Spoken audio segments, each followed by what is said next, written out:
The natural world's a living, breathing system. Dynamic, interconnected, and astonishingly complex.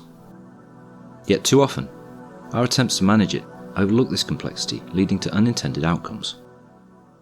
My name is Matt Smith. I'm an engineer, wildlife tracker, environmentalist, and the founder of Wild's End Solutions. In my work, I use systems thinking and a deep connection with the natural world to understand the environment holistically. By embracing this understanding, we can create solutions that work with nature, delivering sustainable results that last. Join me in this series as we explore how systems thinking can transform the way we manage our environment. Whether you're a green space manager, a corporate sustainability leader, or simply someone passionate about the natural world.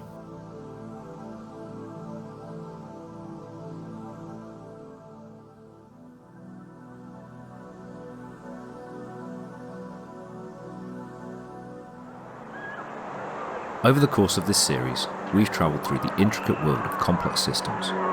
We've explored their structure, dynamics, and the tools needed to understand and work with them. Now, in this concluding chapter, we'll bring it all together. This video will serve as both a review and a guide, a way to synthesise the key lessons we've learned and show you how to begin applying systems thinking to your strategies, whether you're managing green spaces, designing corporate sustainability initiatives, or tackling broader challenges. Let's begin by revisiting the major concepts we've covered in this series. We started by defining complex systems, interconnected networks of agents that interact dynamically and adaptively. Unlike simple or complicated systems, complex systems are unpredictable, evolving in response to feedback and influence by multiple interconnected factors. We looked at how systems have purpose, elements, and interconnections, which together shape their behaviour. Tools like stock and flow diagrams, feedback loops, and causal loop diagrams can help us visualise and analyse these interactions. The iceberg model reminds us to look beneath surface events to understand underlying patterns, structures, and mental models. We navigated volatility, uncertainty, complexity, and ambiguity that define the environments in which complex systems exist. We used the Stacey matrix to distinguish between simple, complicated, complex, and chaotic systems and explored strategies for managing each type. We saw how adopting an infinite mindset enables systems to thrive over the long term, focusing on adaptability, collaboration, and resilience rather than short-term wins. Finally, we explored practical strategies for interacting with complex systems, identifying leverage points, fostering self-organisation, embracing diversity, and building adaptability. Each of these topics builds upon the last, forming a toolkit for working with complex systems in any domain. So, how can you start applying these ideas? Here's a practical framework to integrate systems thinking into your strategy building. Start by identifying the system you're working with. What are its boundaries, elements, and agents? What's its primary purpose?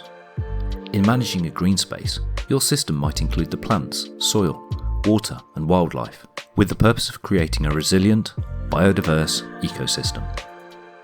Use tools like stock and flow diagrams or causal loop diagrams to map how the system operates. Identify key stocks, flows, and feedback mechanisms that drive its behaviour. For a corporate sustainability program, you might map how resource inputs, like energy and materials, flow through your organisation, creating outputs like waste and emissions. Look for areas where small interventions can lead to significant improvements. These could be structural changes, feedback adjustments, or shifts in underlying mental models. Introducing regenerative landscaping practices could transform a commercial site from a net consumer of resources to a net contributor to local biodiversity. Use feedback mechanisms to track how the system responds to your interventions. Adapt your strategies as new patterns and behaviours emerge. Observations could reveal an increase in pollinator populations after a city park introduces a native wildflower meadow, which in turn support nearby community gardens. This feedback leads to expanding meadow areas across other parks. Remember the principles of infinite games. Focus on sustainability, adaptability, and collaboration. Build strategies that prioritise resilience over short-term gains. Let's bring this framework to life with a couple of examples. We'll apply this framework to a green space initiative and a corporate sustainability strategy to see how each step compares. For the green space initiative, we'll look at restoring a degraded ecosystem. We can describe the system as a wetland ecosystem under threat from pollution and habitat loss. For the corporate sustainability strategy, the system is a manufacturing company aiming to reduce its carbon footprint. In the wetland, the key stocks could include water quality, plant biomass, and wildlife populations, along with flows like nutrient inputs and outputs. The manufacturing company would need to identify energy sources, production processes, and emissions as key stocks and flows. Introducing buffer zones to reduce nutrient runoff, restoring native vegetation, and engaging local communities in the conservation initiative are ways to leverage improvement in the wetland system. For the corporate system, the company might invest in renewable energy, optimise their resource usage, and shift their corporate culture towards sustainability. By tracking water quality and species diversity, the wetland managers can adjust their strategies as conditions change. Using real-time emissions data would allow the company to refine their strategies and guide their decisions. In restoring the wetland, the focus could be on building a self-sustaining ecosystem that can thrive despite future challenges. Aiming for net zero emissions with a focus on resilience and adaptability would allow the manufacturing company to continue production in a changing regulatory and market landscape. Systems thinking isn't just a tool set, it's a mindset. It encourages us to see connections, embrace complexity, and work with systems rather than against them. As we wrap up this series, I want to leave you with a challenge.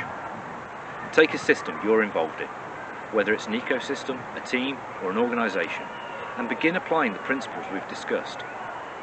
Start small, stay curious, and remember that even the most complex systems can be understood, influenced, and improved. Thank you for joining me on this journey. If you found value in this series, please like, share, and subscribe to the channel. And let me know in the comments how you're planning to apply systems thinking in your work. Until next time, take care and keep thinking in systems.